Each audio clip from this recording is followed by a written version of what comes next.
Olá, hoje eu quero falar com você, meu companheiro, minha companheira. Não role esse vídeo, ele é muito importante. Veja você. Hoje o tema escolhido é esperança, do verbo esperançar e não do verbo esperar, que é totalmente diferente. Eu sou o Reginaldo, sou assistente social. Nesse canal nós vamos ter dicas, receitas, história, política, atualidade, né? Tudo isso que nos ajuda. Vamos ter também diversão, porque a diversão, ela é necessária à vida. Se inscreva no canal, ative o sininho, dê um joinha nesse vídeo, faça um comentário para o devido engajamento.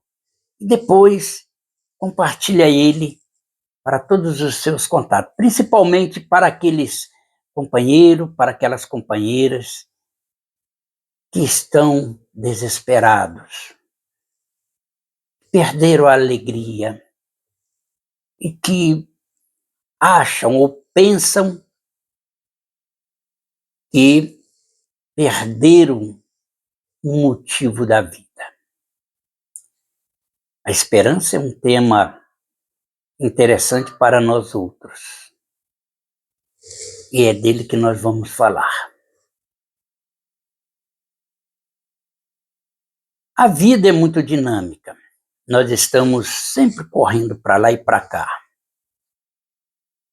Então, quando acordamos de manhã, é como se tivéssemos uma folha em branco para colocar ali a nossa história. E só vai colocar nesta página da vida a nossa história se a gente alimentar a nossa esperança, do verbo esperançar, pelo fim do dia, quando vamos voltar a descansar e no outro dia receber uma nova página. Mas se resolvemos colocar fim à nossa história por causa de um diagnóstico, por causa de um desentendimento familiar, profissional, por uma recusa amorosa, nós não vamos colocar mais nada nesse dia. Nós vamos sofrer por antecipação. E o pior, podemos tomar atitudes muito ruins, demonstrando o nosso lado egoísta. Porque qualquer homem, porque qualquer mulher, porque qualquer ser humano, ele não está sozinho. Ou ele tem pai, ou ele tem mãe, ou ele tem filho, filhas, tem amigos que se importam com ele. Mas quando eu tomo uma decisão dessa, eu estou importando comigo. Pouco importa aqueles que mexem, com os quais eu mexo com suas emoções, ou que me amam, ou que me admiram. Isso é ser egoísta. E nós vamos falar justamente disso, da esperança, que é muito mais interessante do que ser egoísta. Folheando uma biografia, deparei com uma biografia de Stephen Hawking, né? Físico britânico, autor, né? Nascido em 8 de janeiro de 1942, justamente quando completava 300 anos da morte de Galileu Galilei. Aí nasce Stephen Hawking. E ele nasce saudável e em 1963 é diagnosticado com ELA. Ela é uma atrofia multilateral, né? Que o leva à cadeira de roda. Isso em 1963, e os médicos ainda acrescentam seu diagnóstico de que ele tem um limite de vida de 2 a 5, podendo chegar, de 2 a 3, podendo chegar a 5 anos só de vida.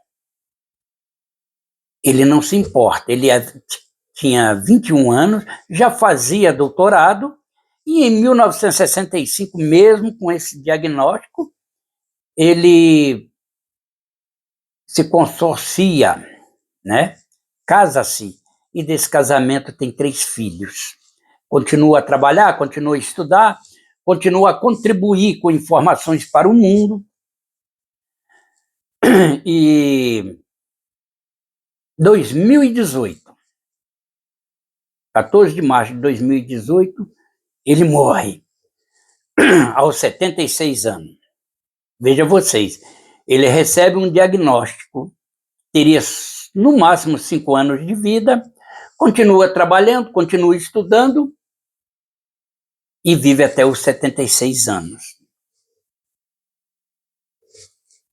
E ele dizia sempre a seus filhos, ele dizia sempre a quem o ouvisse, né, que havia 3 coisas importantes na vida. A primeira, olhar as estrelas.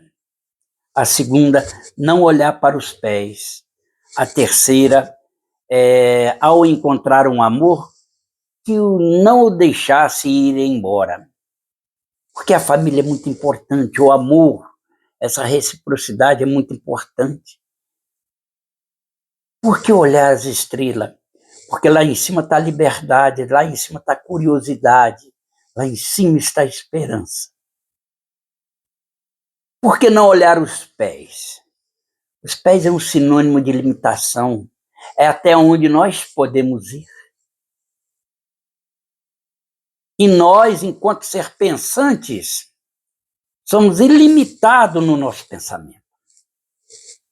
Steve Hopkins era ateu, confesso, mas acreditava na esperança. Acreditava que o amanhã pode ser diferente do hoje, que os vaticínios podem não acontecer, ou que possam acontecer de forma diferente.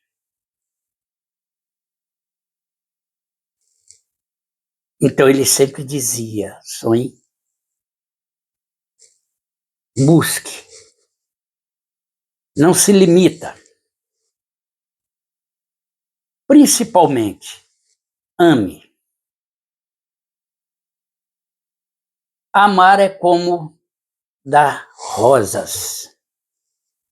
O presenteado leva a rosa e o perfume fica nas suas mãos. E para ilustrar a esperança, vamos contar uma historinha cuja autoria desconheço, mas que vem bem a calhar.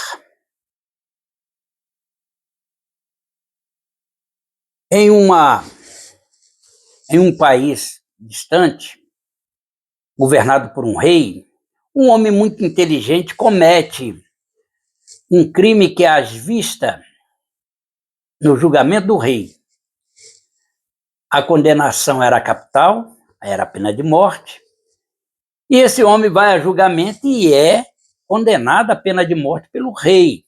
E o rei dá 2 semanas a ele,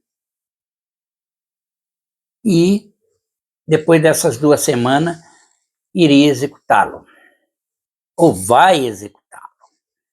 E o homem vai para o seu cárcere, uma sala 3x3, com uma cama, um banco, e uma janela do lado, onde ele visualiza um pasto e um burro ali pastando.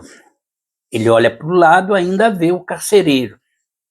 E ele fica pensando, tenho 2 semanas só de vida, como devo vivê-la?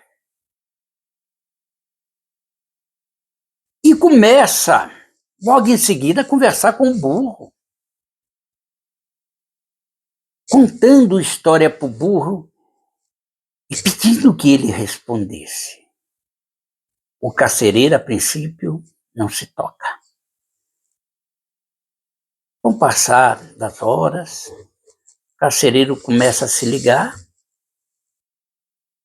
e, de repente, o condenado para vai para sua cama e deita. A noite chega, o dia amanhece, tá lá o burro pastando, tá lá o carcereiro do lado a vigiá-lo. Ele enceta novamente, não um diálogo, porque o burro não fala, o burro não lhe entende, mas um monólogo, chamando o burro para o diálogo. O carcereiro não suporta mais, olha para ele e fala assim, olha, que é o que o medo da morte faz, né, moço? Ele, não tenho medo, mas eu preciso contar essa história para o burro, porque caso ele venha aprender a falar, ele pode contar o que eu estou sentindo nesse momento, porque que eu fui condenado, não concordo com essa condenação, e ele pode passar a minha história para a posteridade. O carcereiro falou assim, como é que é, rapaz? Burro não fala. Sim, não fala. Mas da cidade onde venho, do país onde venho, somos conhecidos lá pela tradição que temos de ensinar os burros a falar. Eu e minha família. Eles, burro pode falar? Pode, desde que ele seja ensinado. Você não andava, aprendeu a andar. Você não falava, aprendeu a falar. Mas eu sou um ser humano. Sim, mas você aprendeu. Por que o burro não pode? Ele não ouve, ele não vê?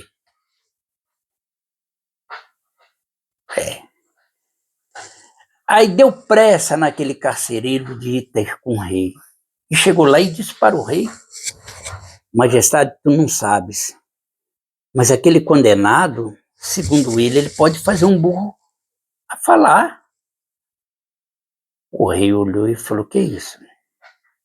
O burro não fala. Foi o que eu questionei com ele, majestade, e ele me garantiu que o burro fala. É só ensinar. O rei pensou, e falou, já imaginou, majestade? No nosso reino, um burro que fala? Seríamos o único reino com um burro falante. O rei pensou. Falou, traga-me o prisioneiro aqui. Levaram. Ele, que ouço falar de ti? Que consegues fazer um burro falar? Sim, majestade. Desde que estejamos num lugar propício, numa ambiência propícia, desde que tenhamos um tempo médio, a gente consegue. E qual seria esse tempo? Que ambiência seria essa? Majestade é o cotidiano, a gente andando para lá e para cá, passeando, vendo as coisas, para ele poder, né, concatenar tudo, para ele observar e facilitar o aprendizado. O tempo aí é 2, 3 anos. O rei olhou e disse, é muito tempo. Em um ano você conseguiria pôr esse burro a falar? Ele pensa, fala, é uma dificuldade maior, mas conseguimos sim. Se observar essas exigências que eu te passei, que eu passei a Vossa Majestade, a gente consegue. O rei pegou e disse, farei um trato contigo. Perdoarei o teu crime e serás um homem liberto se daqui a um ano esse burro falar. Podemos fechar esse acordo? No que o condenado disse, claro. Fecharam o acordo. A notícia correu a todo o reinado e um dos amigos desse condenado, que já o conhecia e sabia da sua inteligência, pegou e disse, meu amigo deve ter ficado louco. De pronto arrumou um momento para estar com um amigo condenado. Quando se encontram, se abraçam, e ele pergunta, o que ouço falar de ti, meu amigo? Ficaste louco? Você sabe que um burro não fala. E ele disse, eu e você sabemos. Mas o rei está pagando para ver. mas você não vai conseguir. Sim, não vou, com certeza. Mas daqui 2 semanas eu seria executado. Eu ganhei 1 ano para viver. E eu vou viver esse ano como se fosse o último da minha vida. Vou viver com muita intensidade. Mas não vai fazer o burro falar. Eu sei disso, você sabe disso. Sim, não vou conseguir. Mas em 1 ano, meu amigo, muita coisa pode acontecer. Em 1 ano, o burro pode morrer, o rei pode morrer, eu mesmo posso morrer em 1 ano. Mas já está garantido que daqui 2 semanas eu não vou morrer, não serei executado. Eu tenho pela frente 1 ano. Entendeu? O amigo, que também era inteligente, olhou e entendeu a situação do amigo condenado. Despediram e ele se foi. E aqui fica uma dica. Se eu tenho um diagnóstico que não queria de um profissional da saúde, de um médico, por que me desesperar se eu não sei o que vai acontecer amanhã? Por que antecipar um acontecimento se o médico disse que é inevitável, que vai acontecer? Por que eu antecipar quando eu não sei do futuro? Se o diagnóstico estiver errado? Ah, mas eu estou muito comovido, estou desesperado, estou muito triste porque a minha esposa, porque o meu esposo me disse isso, me rejeitou. Eu não vejo outra solução. Meus filhos, minhas filhas, meus pais, minhas mães me rejeitaram. Eu não tenho outra solução. Meu amigo, minha amiga, sempre teremos uma solução. O amanhã não nos pertence. Nós dormimos hoje como se fosse uma interrupção da vida e quando amanhece é um novo dia. Muita coisa pode acontecer, muitas evoluções podem acontecer.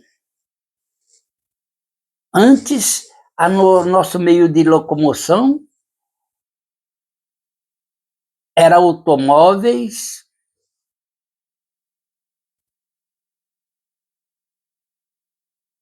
movido por tração animal. Andava pouco. Depois começaram os automóveis mecânicos.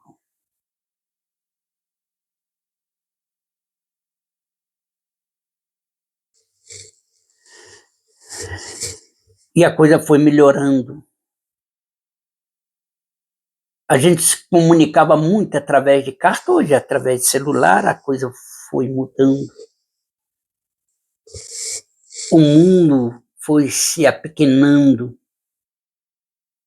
diante do crescimento da tecnologia, podendo assistirmos os fatos acontecendo em tempo real, graças à tecnologia.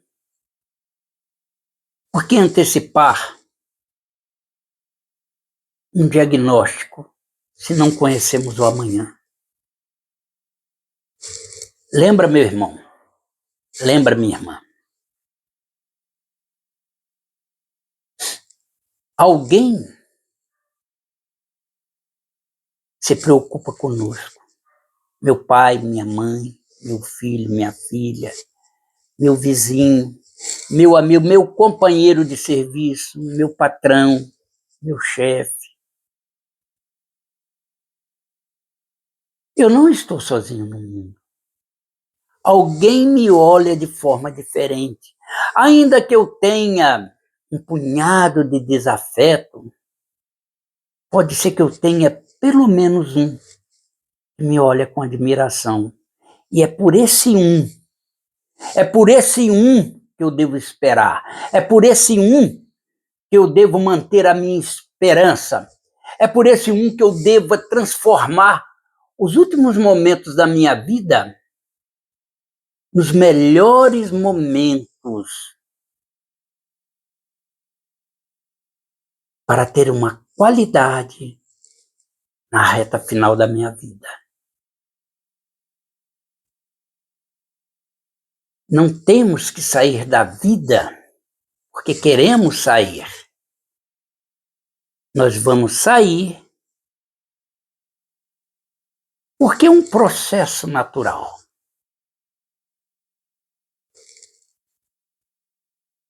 Lembra bem disto. Não vamos antecipar nada. Nós não somos o dono da verdade, nem o médico, nem o meu patrão. Esposas e esposos, temos aos no mundo.